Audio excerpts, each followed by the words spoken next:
પગદંડી અમુક જ જગ્યાએ સરકારે કરેલી છે, પણ જ્યાં જ્યાં વિહારના સ્થળો હોય અથવા વિહારના માર્ગો હોય તે જગ્યાએ અવશ્ય પગદંડી થવી જોઈએ. પગદંડી થશે તો જ આવી દુર્ઘટના, અકસ્માત, જે કંઈ હત્યા, જે કંઈ કાવતરા છે એ રોકી શકાશે.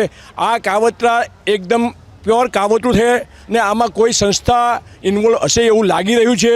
આ અંગે સરકારશ્રીએ સીટની રચના બી કરી છે, પણ સીટની રચના કર્યા પછી જે કંઈ પરિણામ આવે તે સોલિડ પરિણામ આવે અને ભવિષ્યમાં આવું ન બને તે માટે ખાસ સરકાર કાળજી રાખે અને સરકાર આ અંગે પૂરતી તકેદારી રાખીને જૈન સમાજના, અન્ય સમાજના સાધુ સંતો, જે સંતો છે તેની રક્ષા માટે સરકાર અડગ રહે, મક્કમ રહે અને પ્રયત્ન કરે, એ જ અમારી સકળ સંઘની માગ છે. તો બધા શો જોવા માટે વીટીવી ગુજરાતીની એપ્લિકેશન ડાઉનલોડ કરી દો. એપ સ્ટોર અને પ્લે સ્ટોર બંનેમાં અવેલેબલ છે. અને અત્યારે જ કરો. કરો કરો. વેટ કરીએ છે. અરે કરો ને, જલ્દી કરો.